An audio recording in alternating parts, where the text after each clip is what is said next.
Hello, everybody, and welcome to another episode. Today, I have a very important teaching to share. This was one of the most important internal shifts I've ever made, and I know that I say that every week. But what I want to get into in this episode is how to make the changes and not even to make the changes and sustain the changes, right? Because that's the second piece. Like, how do I get this result, but also sustain the result? But then there's the additional piece, which is how to make the change, sustain it, and also for it to feel natural and effortless. Like it's just, I don't have to really think about it. I don't really have to try. It's just the way that I live. So, the big shift that I wanted to share with you today is essentially how to do that, how to make the change, sustain the change, and then for that sustainability to feel effortless to you as a natural extension of who you are. But I will warn you that the change that I'm about to share was probably the one that I have been most resistant to, not just with food, but with many areas of my life. And I'll share that too, because I know for many of you, you're going to have that same resistance. So I want to get more into the nuances of how to really have this work for you over time. And I'm also going to give you a mantra. I know you guys have been appreciating the little mantras I've been giving you to help you remember this principle. So, ready? Here we go. So, I want to just start by telling you a short story. I used to teach headstand workshops. This was a long, long time ago. Back when I lived in the ashram with monks, they would assign me once every week or once every 2 weeks. I would lead a headstand workshop for all of the guests who were visiting. And I won't get into the benefits of the headstand, but there are a lot of benefits to the headstand. And it's a very methodical process. And the way I was taught to teach it is through an 8-step process. And really, the bulk of that process is building the foundation.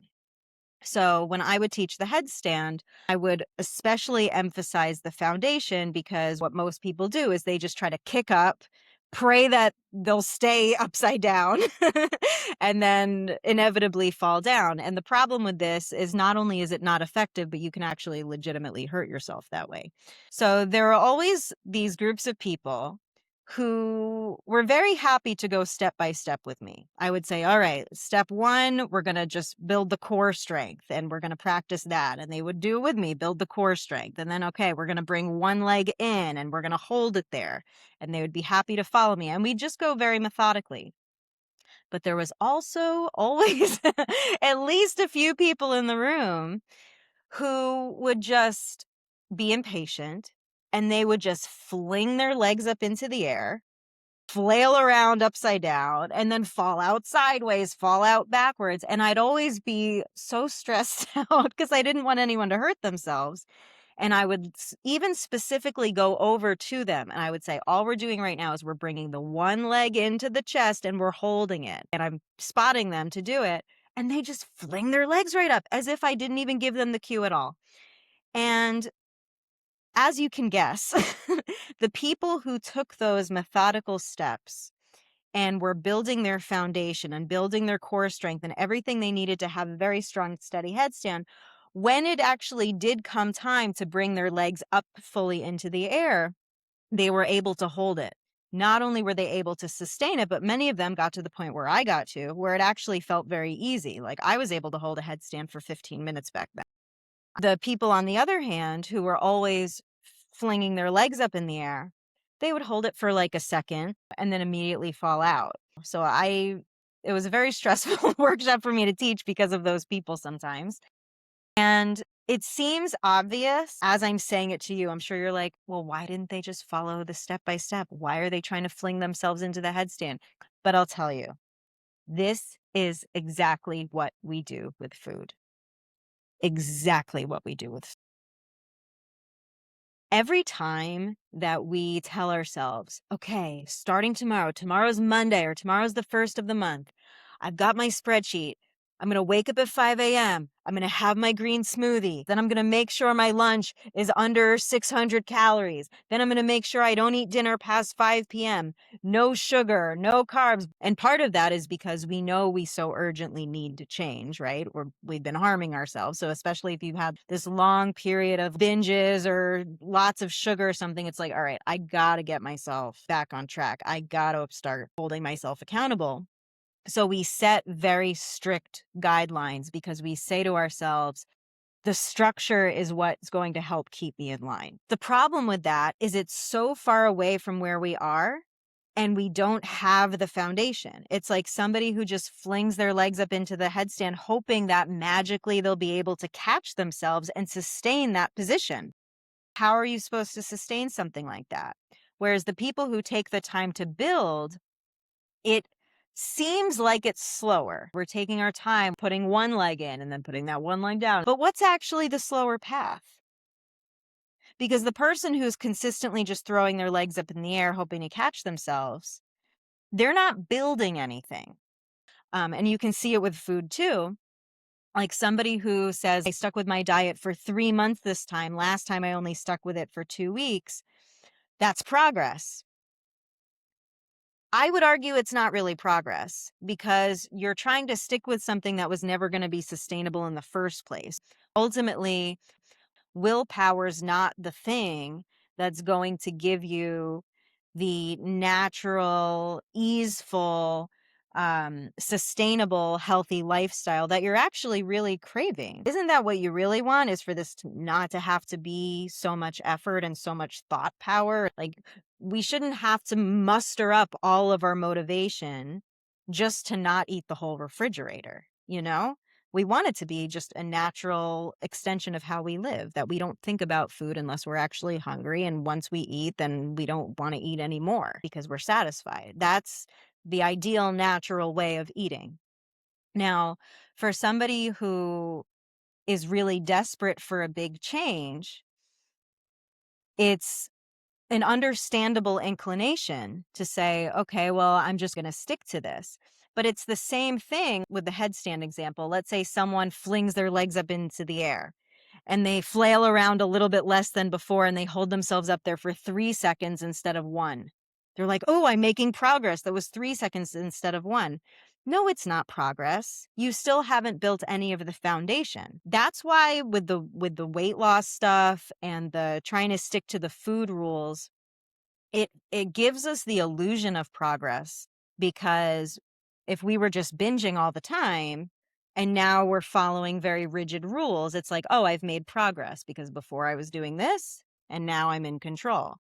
But is it really progress if we just keep going in the same cycle again and again, that eventually we fall off of that wagon, we're back to the binges? It's actually a cycle. Progress would be more of a trajectory upwards. We build foundations. Yes, there can be some dips and challenges along the way, but ultimately the trajectory is upwards. When it's cyclical, we end up back where we started, constantly starting over and constantly gearing myself for Monday, constantly gearing myself up for the first of the month or the new year. I always had to start fresh, which is a sign that real progress is not truly being made. I was actually thinking about this the other day. If I woke up tomorrow and I was 50 pounds heavier than I am right now, like it just magically happened, I gained 50 pounds overnight. Yes, that would be very annoying, but I wouldn't be worried about it. And I wouldn't change any of the behaviors that I currently have, because I know that if I just keep living the exact way that I'm living right now, my weight would just find its way back to its most natural, happy place where I'm at right now. But let's say somebody else who's in the opposite situation woke up tomorrow and you were 50 pounds lighter, right? So you lost 50 pounds. If they don't have that foundation, or if they've been in that cycle of binging and restricting, it doesn't matter that they're waking up 50 pounds lighter. They're not going to be able to sustain that. They're going to get right back to where they were. And it's only a matter of time. A lot of us, we want a result, but we don't actually have the foundation or the capacity to sustain that. So there's a saying, and this is the little mantra I want to give you today. And I also want to make sure I explain nuances to this because there are nuances that have taken me time to learn. So the mantra is this: slow is smooth and smooth is fast. It's building our capacity to sustain it effortlessly. Building our capacity. They actually use this mantra in the army. And I'll actually explain why they use that in the army. So slow is smooth, right? In a crisis situation, there's no time for mistakes. And if the energy is rushing, then we're more likely to make mistakes. So we want to go slow is smooth, but when we're smooth, smooth is fast. So if we take out the smooth part in the middle, this really translates to slow is fast. And we can see it if you're cyclical in your patterns. You're on the wagon and off the wagon, on track and off track, right? It's cyclical. That's not progress.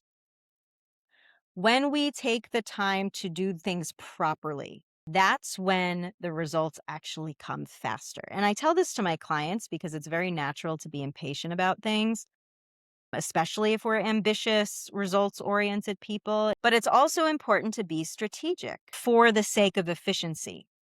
I will tell you, every day of the week, somebody who learns the proper 8 steps of the headstand is going to learn it way faster than somebody who just flings their legs up in the air their whole life.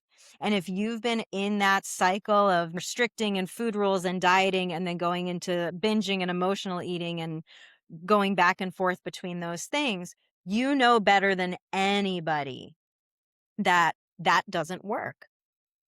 You know it. We've lived it. I've lived it too. And the challenge with that is the mind has a hard time accepting it sometimes because the mind just says, no, because when I've done this diet in the past, I lost 10 pounds in the first week or two, and I just want that again. I just want to lose those first 10 pounds. But we forget what happens after that. We forget that we gain back 15. So is it true progress? Is it?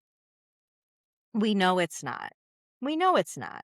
You wouldn't be here if you thought that was still the answer, you know? And if you're still doing that, don't beat yourself, but this is the shift that you're being called to make in your next phase of your evolution now. Like if I've been on, I don't know, let's say Weight Watchers. My mom, if you haven't heard my mom recently on the podcast, she was on 2 episodes ago. She talks about how she was on Weight Watchers all the time. And she would be on it and off it and on it and off it.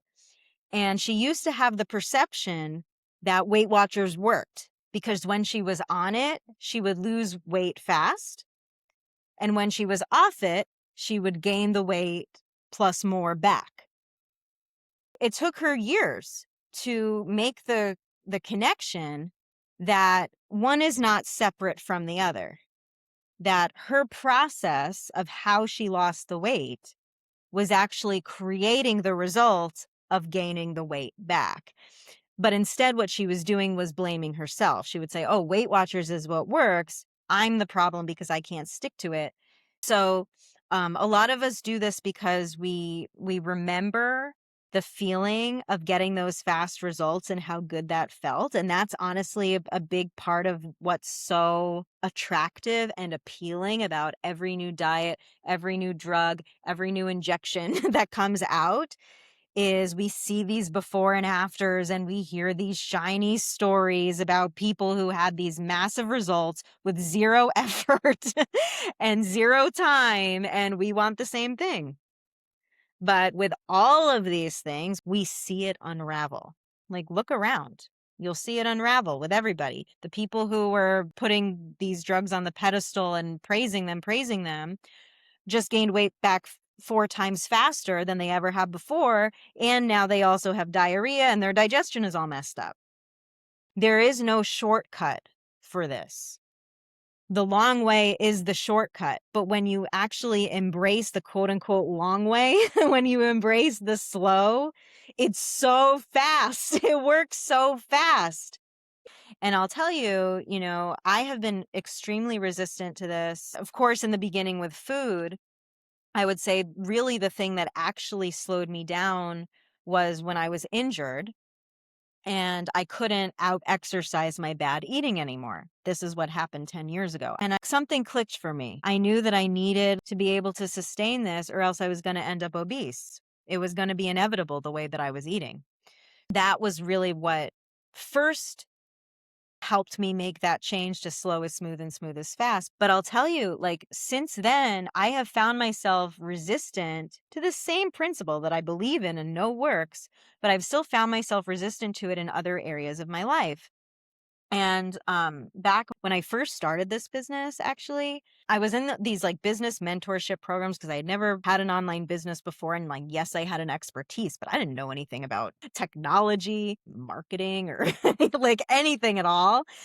And so I threw myself all in, very similarly to how I would throw myself all into a diet or an eating plan. And my mentor would say, like, do these 500 things a day. And I would. And I got to the point where I was spending 16 hours a day at the computer, just like how we do with the diets. Like, we want to go all in. We want to be a good student. We want to do everything. And I was, but it was really costing me my health because all those hours in front of the computer was really, I have all these like neck issues and it was tightening everything up even more. I also had hip issues. So sitting at a chair, obviously, and it all came to a halt very similarly, actually, like it did with food. Like my body eventually couldn't do it anymore. What ended up happening is I was so injured that I was bedridden because I couldn't even hold my head up. I physically couldn't hold the weight of my own head. I couldn't even use my phone because these muscles that like connect all the way down to your wrist and stuff, it hurt my neck just to send a text message. So here I was in these business mentorship programs where they're saying, the more you do, the more impact you're going to have, which was a huge value of mine, the more money you're going to make, which I wanted to have more financial freedom. Meanwhile, I was so injured that I had to take off literally 6 months from working. So here I was saying, oh, I'm doing this in order to have more impact, in order to make more money, in order to serve more people. Yet now I can't even work at all for 6 months. So it's been a real practice of discipline for me now to do this strategically and build my capacity, right? This is the theme of the episode, building your capacity. Because I know, okay, I'm starting right now. I'm doing a couple podcast episodes a week, which, takes significant time, thought power. Unless I were to neglect all the health, physical stuff that I'm doing right now, I feel like if I posted 3 times a day on social media, it would just stretch my capacity beyond what I can really sustain right now. You know, I know that in order for me to be able to continue sustaining what I need to build for myself personally, I need to dial this back some. And at first, my brain is saying, no, no, don't do that, because you know that when you go hard and you go all in, like these are the results that you get. And I'll tell you, it looks like, oh, well, now I'm making less money. Now I'm having less impact. Now, blah, blah, blah. Like these are the stories my brain still tells me sometimes. The difference now is I don't buy into that. Even if I have those moments of doubt, I shift out of it really fast because I know that I'm in this for the long game. Like I want to be able to serve you guys, forever. I really do. And I know that in order for me to do this in the highest and best way that also serves me, I need to take care of myself properly. I know that slow is smooth and smooth is fast. Eventually, posting on social media 3 times a day is not going to be a big deal because I'll have built the capacity for it. But that's essentially what we're doing with food is all of the effortlessness that I have now with food is not just because one day I woke up and it was magically like that. I really built the capacity over time. The reason why I crave celery now, like the reason why I love eating fruit more than chocolate, the reason why I actually don't even like overeating anymore, whereas before it was all the effort in the world to not overeat. The reason why I've been able to make all these changes and sustain them is because every step of the way, I've been building the capacity. Katie from 10 years ago, if you told her to eat the way that I'm eating now in present day, Oh my gosh. She wouldn't have been able to stick to it. I mean, maybe she would have been able to stick to it till the evening, right? Until she goes to the store and then buys Oreos and peanut butter. When you build the capacity in that mindset of slow is smooth and smooth is fast, it doesn't actually mean you're going slowly, because slow is fast. You know, it doesn't mean you're going slowly. What it means is you're building your foundation properly. And once you have a strong foundation, you know how easy it is to build on that? And here's the other nuance to that, by the way. And I'll tell you, with food, with the work example I just gave you, you're not lowering your vision. You're not lowering your standard. You're still holding the biggest vision for yourself possible. In fact, you probably even want to raise your vision higher. The difference, though, is you're still holding that high vision, but you're respecting the process that it takes. We know that in order to build a skyscraper, that foundation better be crazy strong. So if you want your relationship with food to be like out of this world amazing, where you crave the healthy stuff, you no longer even want the unhealthy processed stuff, you you actually feel, I'd never want to overstuff myself. You can't force that kind of result. It doesn't work. But when you have a process, like when I take my clients through that process, my most successful clients, and you've heard many of them on this podcast, what they always say when I ask them about it, what was the mindset you went into when you started this work with me? They always say the same thing. Like, I came into it incredibly open-minded. I put everything that I knew aside. I let go of whatever weight loss goals I have or anything like that. And I just did what you told me to do.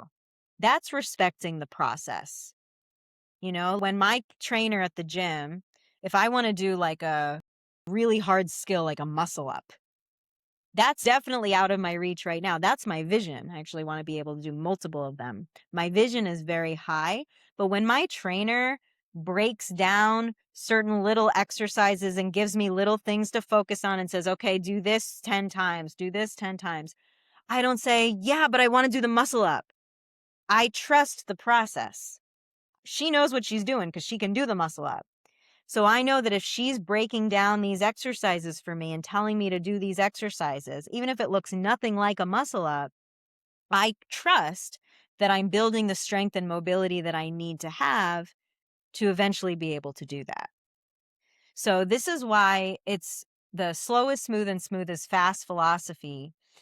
You're not lowering your vision. You're not intentionally going slower than you have to, but you are respecting the process that it takes. If we have this big mountain ahead of us, we want to be careful. We don't want to just sprint full speed without pacing ourselves, without the proper warm up, right? So that's why people, even if they're very skilled mountaineers, if they're doing a big, big climb, they will hire somebody who has done it before, who knows the path, who knows the obstacles, and can help make sure that they're prepared and have everything they need at every step of the way in order to reach the peak safely. So we're still climbing the mountain, but we're doing it in a smart and strategic way. For somebody who's impatient, they're just like, no, I just want to make it to the top. They're not going to have the proper guidance. They're going to get lost. They're going to fall down. They're going to break their leg. And then it's going to take so long to recover, build yourself up to the point where you can start again.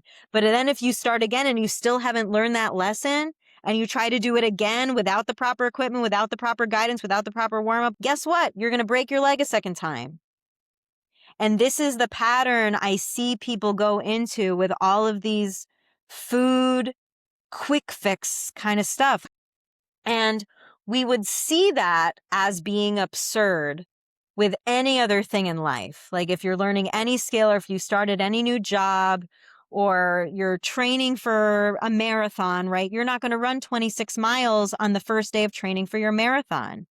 Even if your brain tells you that'll get you there faster, you know it won't. However, our mind gets clouded for two reasons with food. Number one, because it's been so normalized in our culture to approach health and eating in this way, even though it's never in a million years going to be sustainable. And then we beat ourselves that we can't sustain this ridiculous thing, but it's become so normalized. We see it as truth. And the other reason why we think differently with food than we would with building any other skill is we're ambitious folk. We want the best in the shortest amount of time. But I'll tell you, if you genuinely want the best in the shortest amount of time, slow is smooth and smooth is fast. We have to build our foundation. We have to build our capacity. There is no way around that. Otherwise, we would have found it by now. We would have. We're smart enough, we would have figured it out. We would have found that one perfect magic strategy. It doesn't exist. It doesn't exist. We have to build the capacity. Keep in mind, it's very natural, especially given your history with food, to feel some resistance around this concept. Even me still, like, I'm applying it to other areas of my life, as I've shared with you. It takes discipline sometimes to go slower. But if you remind yourself that this is actually faster, and this will not only get you to the point where you get the result, but now you can sustain the result, and then the result actually becomes effortless.